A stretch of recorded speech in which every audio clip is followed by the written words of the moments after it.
Nós temos dificuldades até mesmo dentro do templo, com a membresia da igreja, que quando vem para o culto à noite já ouviu não sei quantas mensagens pela rede social.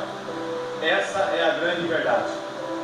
Pastores espalhados pela rede social, trazendo variadas mensagens, e mensagens que muitas vezes não trazem nenhuma edificação para quem ouve, apenas faz crescer a ilusão que está dentro de cada uma delas.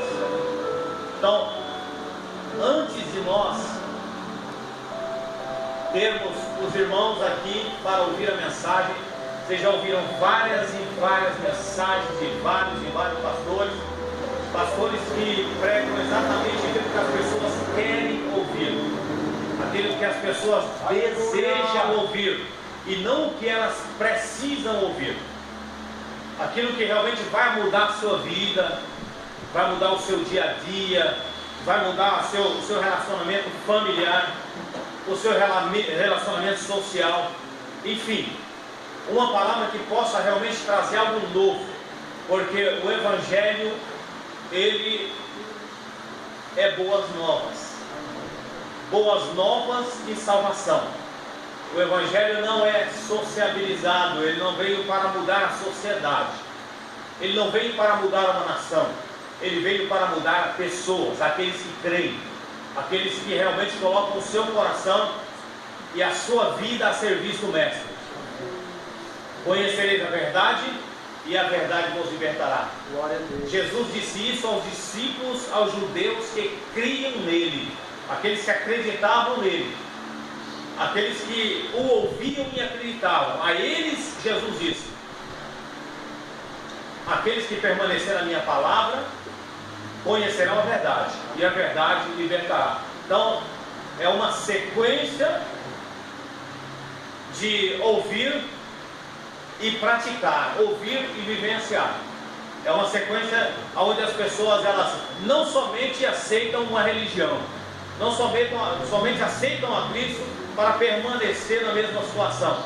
Não, deve haver uma mudança, deve haver uma sequência de mudança na vida de quem ouve Jesus e crê. É assim que funciona. E por ouvir muitos pregadores, ouvir muitos anunciadores da palavra de Deus, cada um buscando para si uma plateia, porque essa é a grande verdade. Mas a plateia que ouve Jesus, o povo que ouve Jesus, não. Ele vem para ouvir aquilo que ele não conhece, coisa nova, para realmente transformar a sua vida. Então, quando nós falamos de obra missionária, nós estamos falando de algo novo para as pessoas, porque religiões tem aos montes, religiões há de sobra. Nós falamos de algo que realmente transforma, muda a vida de uma pessoa, algo que faz com que todos os que ouvem, eles querem a mudança. Isso acontece com todo aquele que vem a Jesus. Amém? Não é fácil a vida de missionário. Não é fácil. Quando se fala em ser missionário, parece que soa nos ouvidos como uma poesia. Quando se lembra a palavra missionário, parece uma poesia. Muitos querem ser missionários. Muitos querem ser separados e consagrados a missionário. Mas a vida missionária, por si só, ela já mostra o que é missão. Me faz lembrar, e eu gostaria de usar aqui, dois personagens bíblicos, para que nós possamos compreender bem o que é missão. Nós estamos aqui num culto cognominado culto de missões. Isso aqui é um trabalho para arrecadar, lógico, fundos para futuramente, e não só futuramente, mas muitas vezes no momento, para cuidar da obra, para cuidar exatamente da manutenção da obra do pastor, para cuidar da manutenção das visitas que o pastor faz, afinal de contas tem um custo. Então aqui é um culto cognominado culto das missões. Para isso, por isso o irmão apresentou aqui um envelope para aqueles que voluntariamente têm no coração o desejo de ser um missionário. Porque ser missionário não é só sair no campo. Você pode ser um missionário local. Para sair no campo, existe um trabalhar na vida do homem. Por exemplo, irmãos, vou começar devagarinho, porque aí vocês vão entendendo como se desenvolve e como se fecha a mensagem. Eu gostaria de usar o primeiro personagem, o apóstolo Paulo. Quem foi Paulo? Para os irmãos entenderem, primeiramente, quem escolhe o missionário é Deus. É Ele quem chama, é Ele quem separa. Alguém poderá dizer para mim, mas não é o pastor que consagra? O pastor apenas segue a orientação do Espírito Santo, reconhece o missionário por aquilo que ele é, por aquilo que ele faz, pela sua vocação. Aí então o consagra para depois enviá-lo. Mas quem realmente separa o missionário é Deus. O apóstolo Paulo foi encontrado, por exemplo, a caminho, em busca de prender, levar para a cadeia cristãos, tanto homens como mulheres, e ele naquele momento, no caminho de Damasco, para onde ele ia, ele teve um encontro com Jesus Cristo, o santo encontro.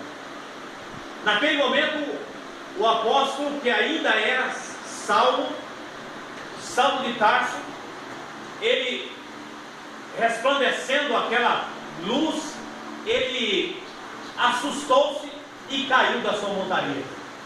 Ali, até aquele momento, era Saulo de Tarso. Por que Saulo de Tarso? Porque Saulo não havia nascido dentro daquela nação, uma nação que tinha todo o preceito dado por Deus. Ele havia nascido numa cidade chamada Tarso, que era a capital da Cilícia. E ele, até a sua juventude, ali ele habitou, ali ele conviveu. Ali ele aprendeu as coisas, tanto da sua família, que era judia, a sua mãe judeu, seu pai, como também aprendeu os costumes e aprendeu também as coisas romanas também. E Paulo tinha contato com gregos e muitos gentios. Então a sua vida, a sua formação, ela não foi exclusivamente judaica, não foi exclusivamente israelita, como também não foi exclusivamente romana, ou grega, ou qualquer outra nação que habitava naquelas cercanias. Então Paulo, ele teve uma educação realmente preparada por Deus. Deus colocou Saulo numa faculdade da vida para que ele pudesse aprender, para que ele pudesse conhecer tanto uma como outra. Então ele era um homem que já estava sendo preparado por Deus. Foi assim que o Senhor disse a Ananias: ele é um varão, um homem preparado para ir a muitas nações. Deus estava preparando o missionário.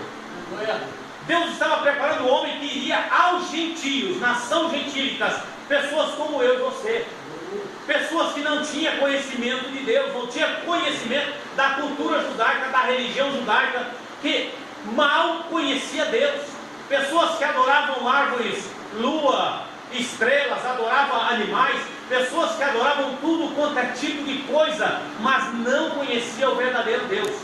Adorava a natureza que Deus criou, mas não conhecia Deus. Então ele estava preparando um homem para pregar a nações que não conhecia Deus. Ele estava preparando um homem para pregar a nações que colocariam a nação de Israel enciumada para com Deus. Afinal de contas, eles achavam ser a nação exclusiva, e era a verdade. Na verdade era, porque Jesus veio para eles. Mas Deus, ele tinha uma responsabilidade, não, um compromisso com toda a humanidade. Porque foi Deus quem criou o homem. As bênçãos de Deus, ela descia não só sobre Israel, mas também sobre os gentios, mas também sobre pessoas como eu e vocês. A chuva, quando desce, não desce só em Israel. O sol não brilha só em Israel. Então Deus, ele tem um compromisso, ele cumpre esse compromisso. Agora ele queria trazer para si um povo que estava separado. Então ele, nesse momento nós temos um chamado de Deus para Gonçalo. O homem, o missionário preparado por Deus para uma grande obra. E não é à toa que o Senhor diz que chamou Paulo desde o ventre da sua mãe. E assim ele foi chamado, para que nós pudéssemos desfrutar da salvação em Cristo Jesus.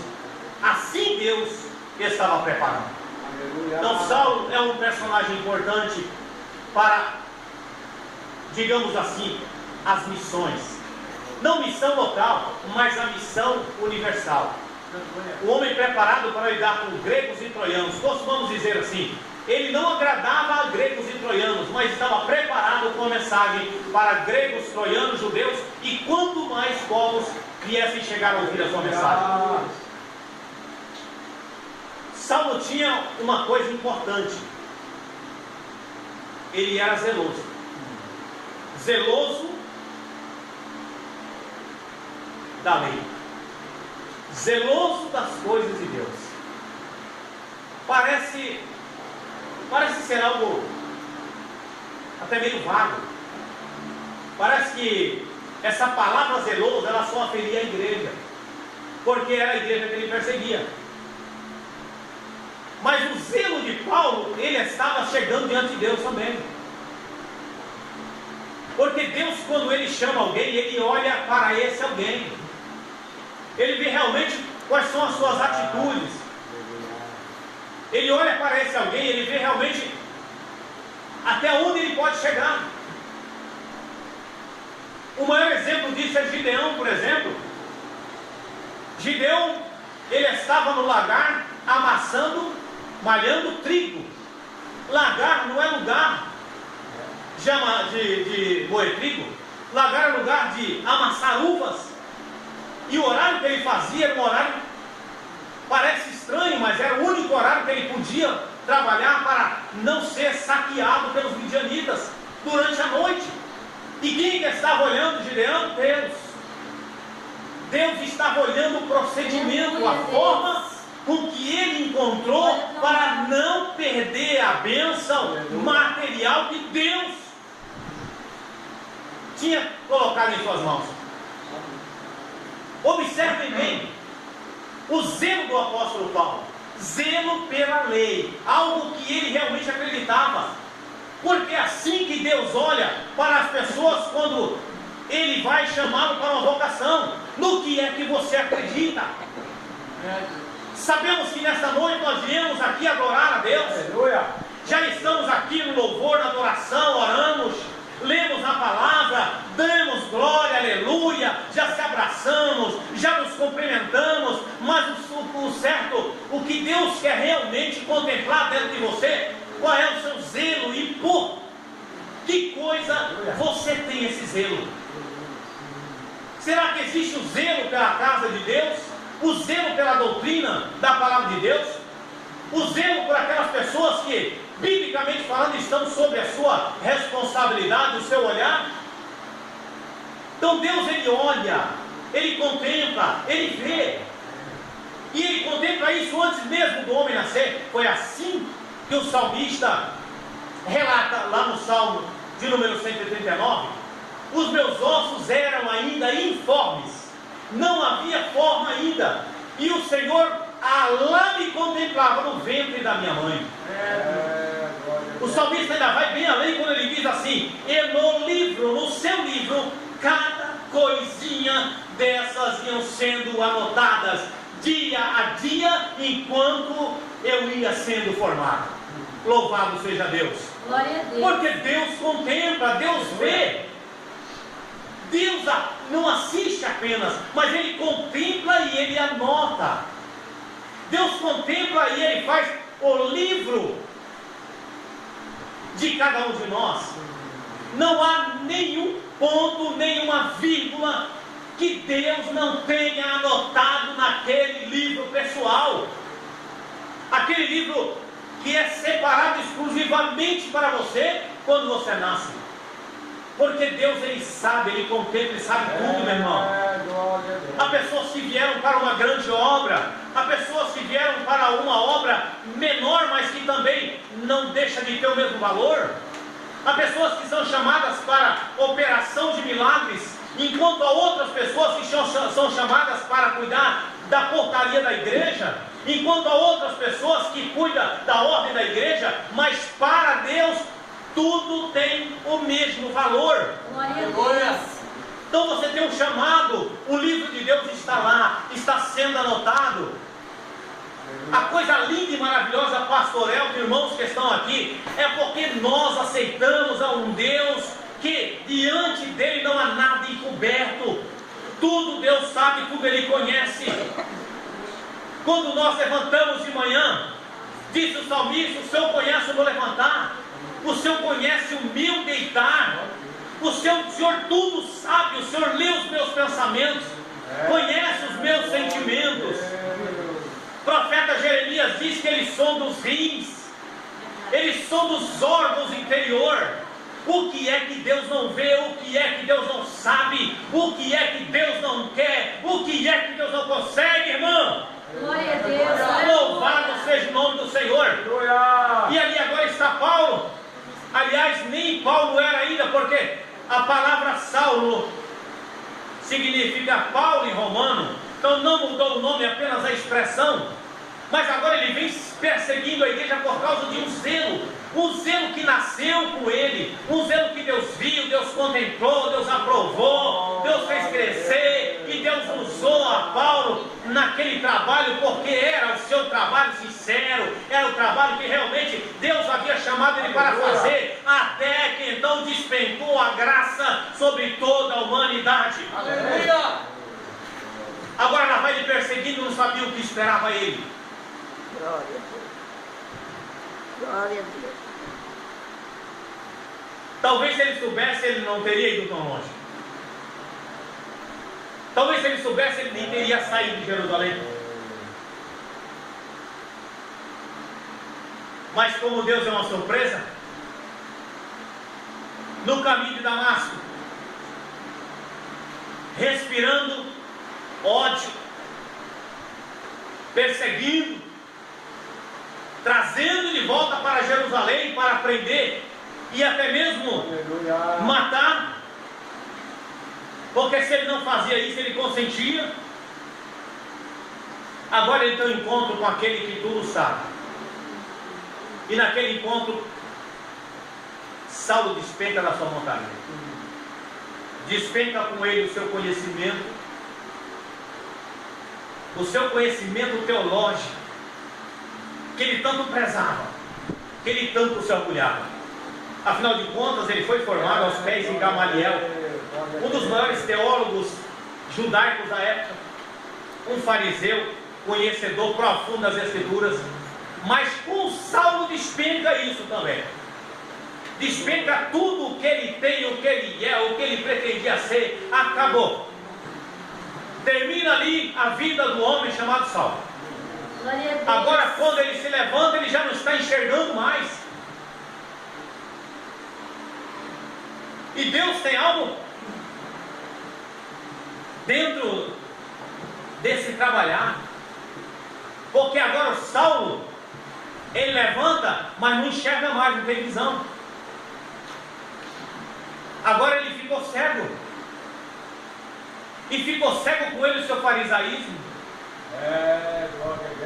ficou cego com ele o seu direito de cidadão romano, ficou cego com ele o ódio, a ira, aquela disposição para perseguir cristãos. E ele precisa agora que alguém o conduza a algum lugar. O grande Saulo agora precisa que alguém o conduza em algum lugar.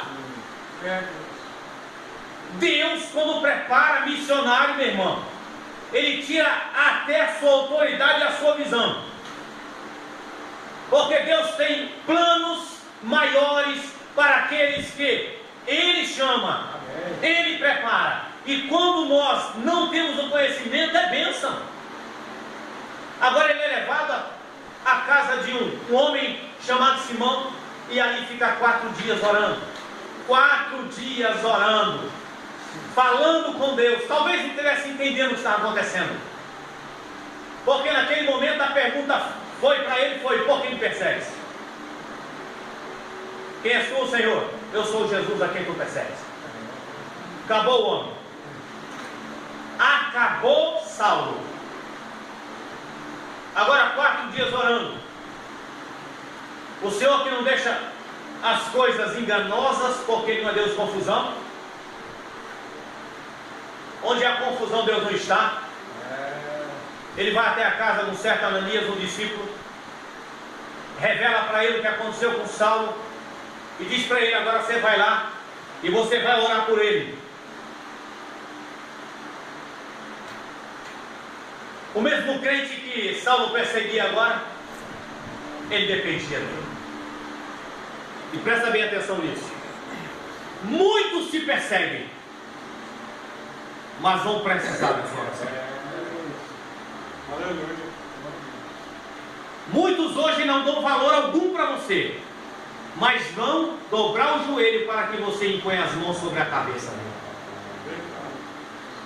Porque Deus exalta aquele que se humilha, mas Ele abate o exaltado. Agora Saulo está na posição de um homem abatido.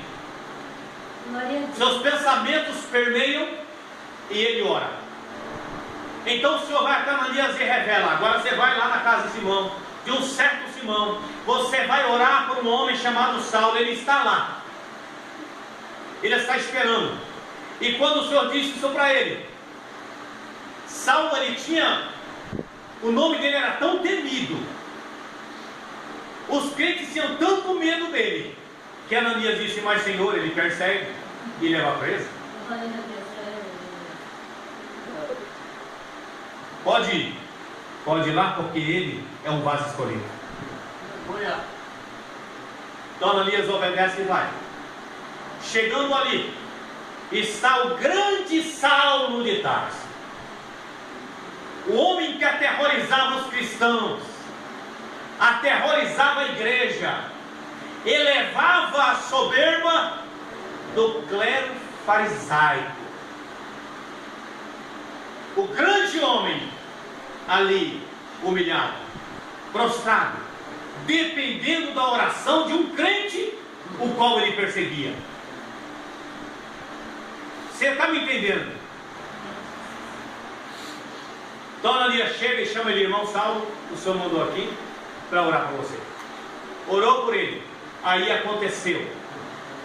A Bíblia é bem clara quanto a isso. Atos capítulo 9.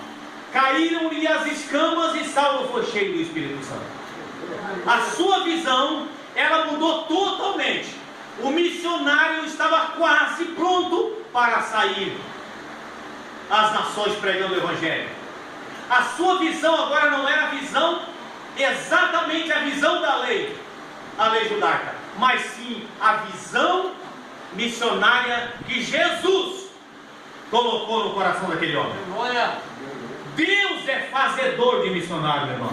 Então, se você está passando dificuldade, se a sua situação não está lá muito boa, se você realmente está pensando que Deus te abandonou, sabe uma coisa? Ele está forjando você, porque Ele vai precisar de você na obra missionária.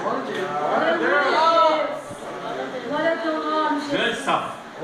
Agora, Paulo, o missionário.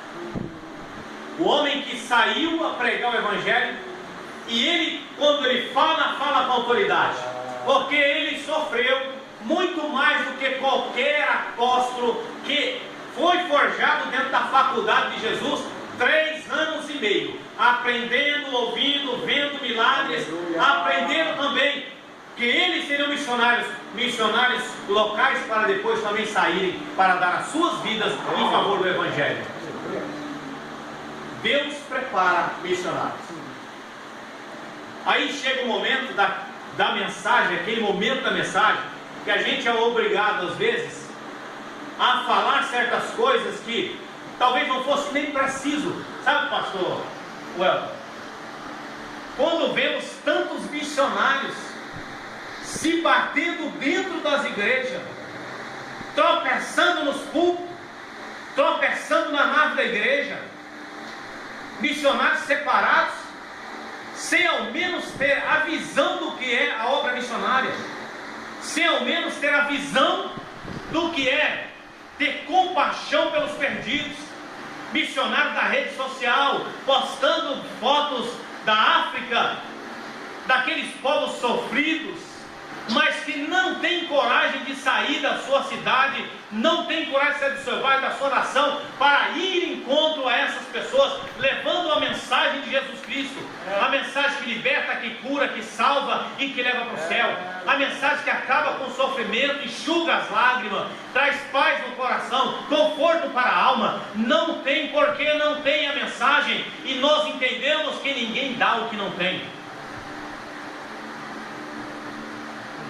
Missionários que dentro da igreja são homens de Deus, mulheres de Deus, que profetizam, impõem as mãos sobre as pessoas e até demônios expulsam. Mas quando chegam dentro da sua casa, muitas vezes, mas nem o seu marido suporta a presença, ou a mulher, sei lá, ou os filhos, porque recebeu uma unção de alguém que não tinha unção, recebeu algo de alguém que não tinha esse algo, e infelizmente vemos esses ditos missionários tropeçando um no outro aí, e muitas vezes dando trabalho aos pastores da igreja, querendo ser mais, querendo fazer e desfazer, e não tem porque não tem o que dá.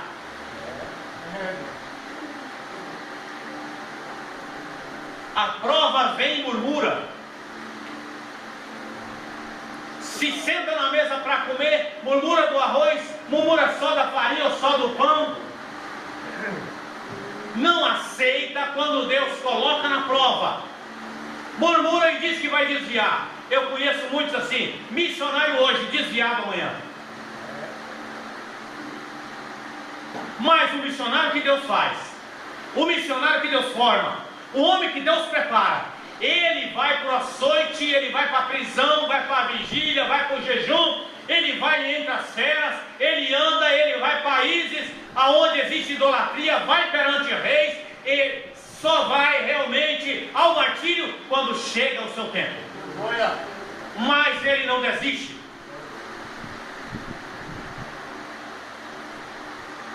Glória a Deus. Ninguém é missionário simplesmente porque é colocado as mãos sobre ele. Deus forja. É Deus quem faz. Aleluia. E quando Deus faz, Ele manda, Ele garante. Ele garante porque é Ele o responsável. E os Paulos, tem algum Paulo nessa noite aqui nesse lugar, meu irmão? Tem? Tem ou não tem? Então dá um glória aí. Amém. Mas eu queria falar para vocês um outro personagem, para vocês verem que é Deus que forja, é Deus quem faz. Senão cria-se Balaões da vida, Jezabel da vida, como está lá no livro do Apocalipse, trazendo problema para o pastor, pecado para a igreja, escândalo na sociedade. O menino Moisés, o menino nasceu num tempo em que as crianças eram lançadas no Rio Nilo para serem comidas pelos crocodilos ou então morrerem afogadas. O plano que Faraó tinha era destruir a semente masculina dos judeus, dos israelitas, porque as mulheres eles misturavam com os egípcios e formavam o povo ali meio mesclado e fazia com que assim o nome de Deus ele ia enfraquecendo ao ponto de se tornar como um Deus qualquer. E nasce Moisés. E Moisés, Deus tinha já um plano na vida de Moisés, porque a sua mãe, quando olhou para ele, a ternura de mãe ela se multiplicou, de maneira que eles resolveram esconder o menino, formoso, bonito. O fato era que o plano de Deus já estava ali no negócio. Deus estava querendo alguém, porque no futuro Ele iria usar. Entenda isso, irmão. Muitas vezes não é para o momento. Muitas vezes não é para o momento que a palavra é pronunciada. Leva tempo. De 7 filhos, o mais novo na casa de Jessé recebeu o óleo da unção, foi ungido como rei, mas não saiu reclamando do seu direito. Então Deus tem o seu tempo certo. Tem o seu tempo, não adianta sair por aí atropelando. Não adianta sair por aí buscando unção que só vai te trazer problema. Porque a unção traz responsabilidade. Aquele que muito recebe, muito é cobrado. Glória a Deus. Então tudo tem o seu tempo. Tudo tem a sua hora. Depois fica por aí tentando realizar algo que não está dentro. E aí muitas vezes fica pecando, é um tal de cai e levanta. Quantos estão por aí caindo e levantando, caindo e levantando? Aí muitos olham para ele e dizem, não tem mais jeito, não.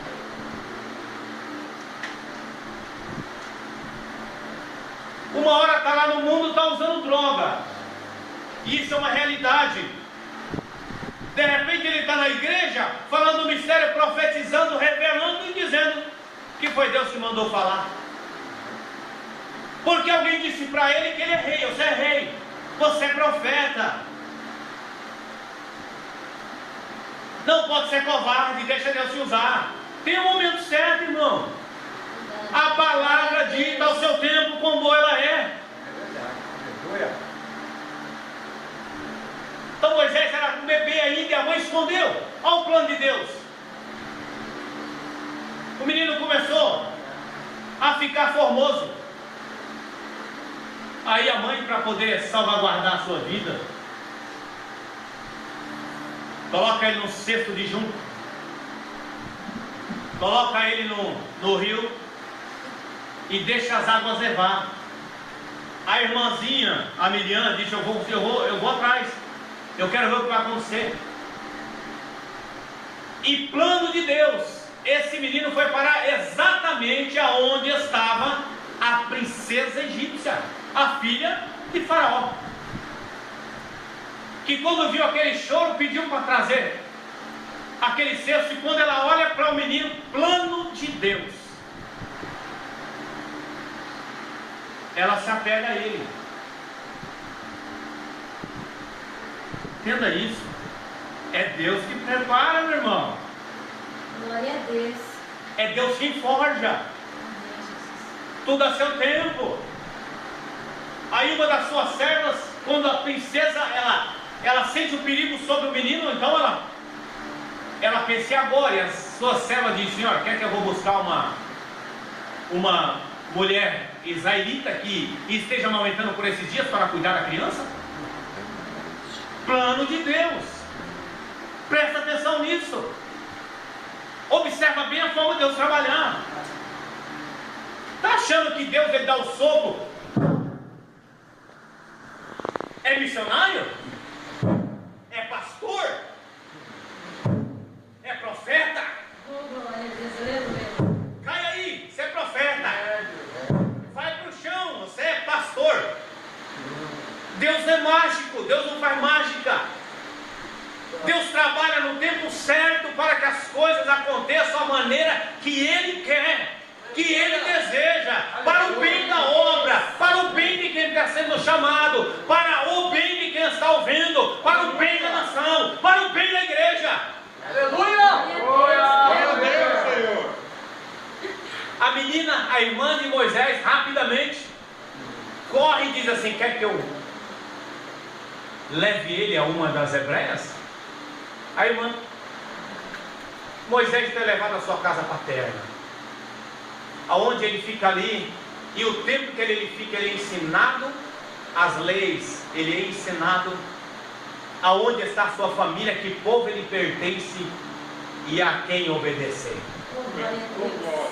E quando o menino chega na idade de ser desmamado, ele é levado para o palácio e habita no palácio. Ainda é plano de Deus. E ali ele cresce nas melhores escolas, melhores faculdades, aprende todas as artes egípcias, se torna um grande guerreiro e estrategista na guerra. Está pensando que Deus escolhe qualquer um, é? Está pensando que Deus sai por aí pegando um e outro para poder lançar na obra?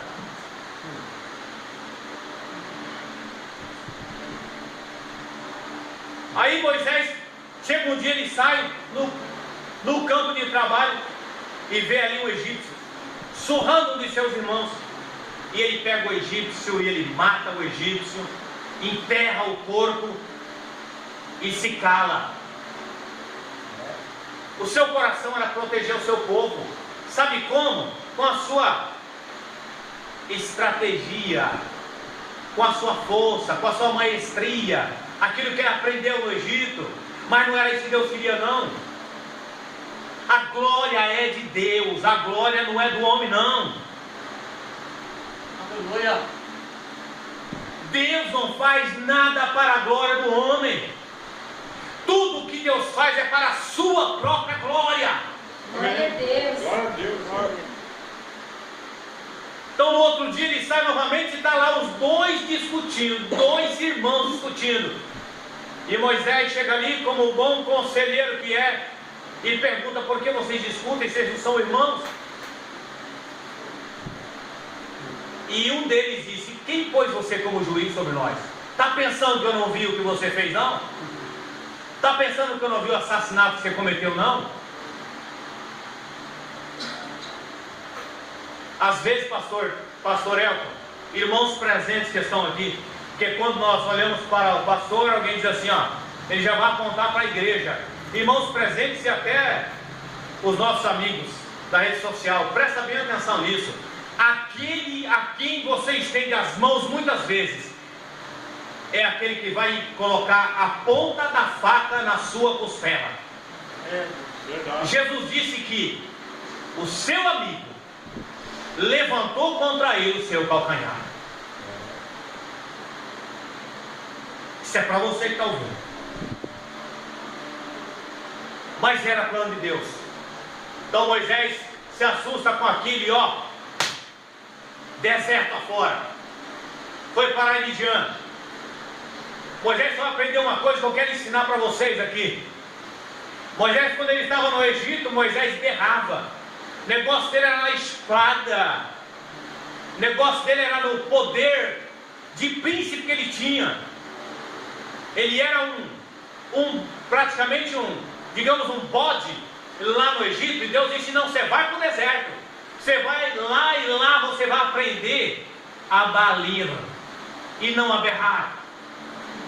Porque a glória é minha.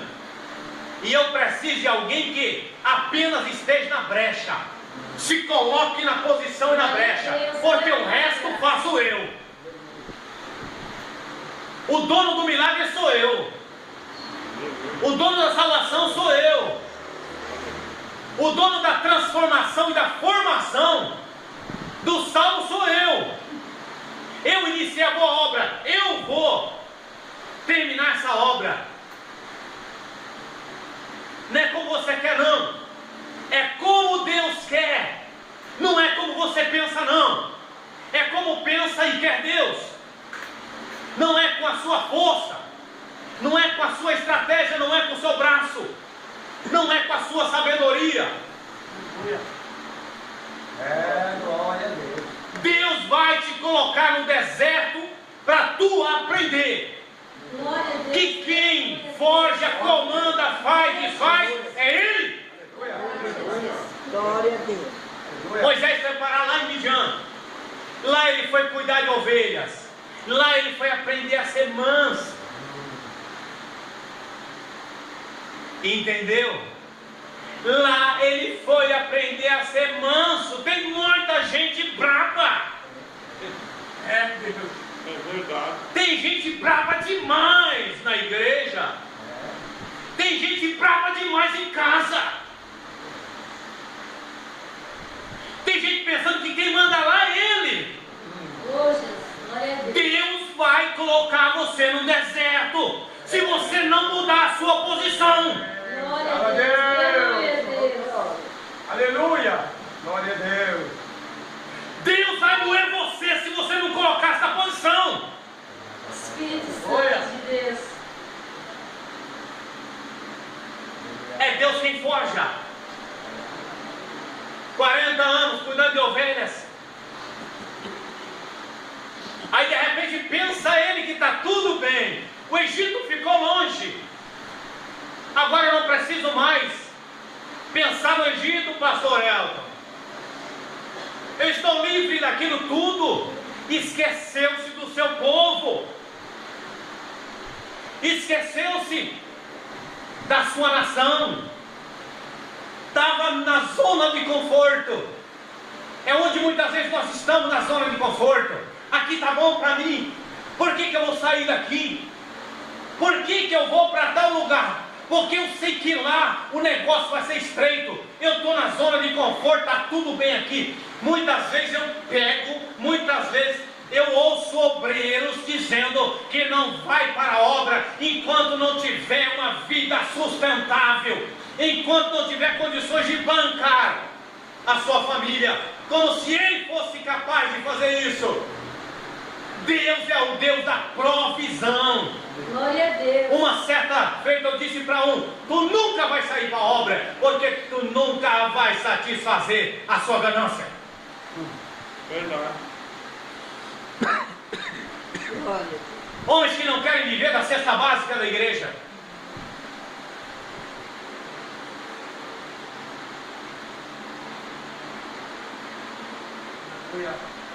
Deus forja. Glória. Deus faz. Aleluia. Deus vocaciona. Deus cuida. E Ele tem que cuidar de vós. Quando Ele pensa que está tudo bem, está casado, a cama está feita, herdeiro de um dos homens mais ricos de Midian, sacerdote Jetro.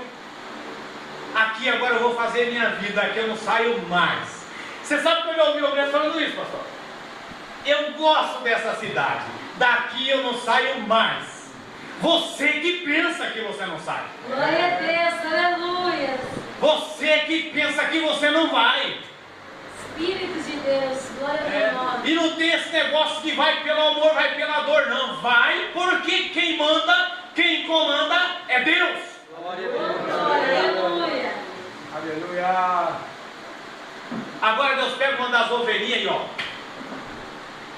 quero que vocês vá lá para tal lugar. E ela obedece. Não é que ela desvia, não. Ela foi porque Deus mandou. Porque Deus queria Moisés lá. Depois de muito tempo procurando, Moisés chega em tal lugar.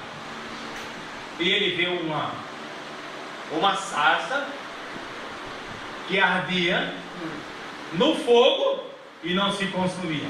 Opa! Glória a Deus, aleluia. Que visão é essa? Vou chegar mais perto. Vou me aproximar. Deus de glória. Ah, não, é o que pensamos.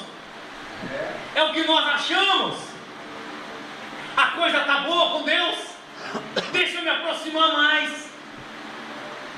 Opa, o fogo está gostoso. Aqui está bom o fogo aqui.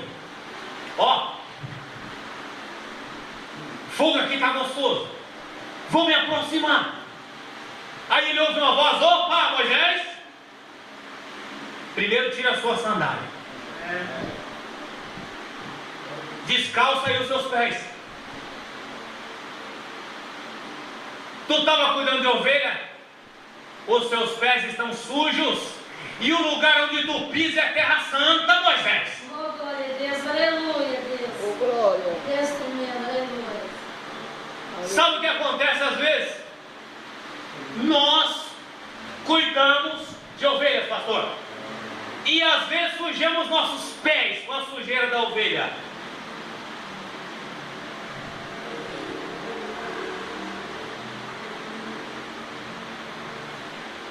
E quando pensamos em chegar diante do altar, o Senhor diz: opa, para aí.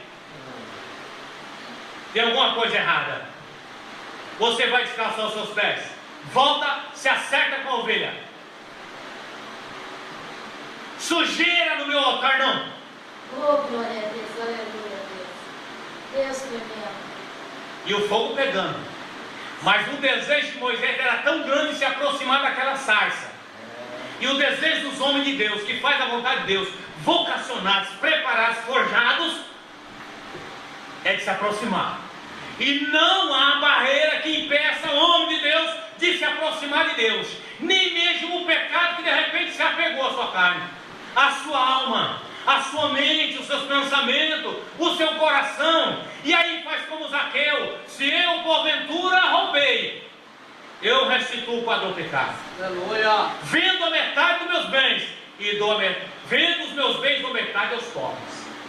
Faz como Pedro: Senhor, não só os pés, mas a cabeça e o corpo também. Porque é homem de Deus que conhece Deus, que sabe quem Deus é, o que Deus faz, ele não recua. Aleluia. Moisés descalçou e entrou na presença de Deus. Aí ele ouviu exatamente a notícia que ele não queria ouvir. Para o Egito, libertar o povo.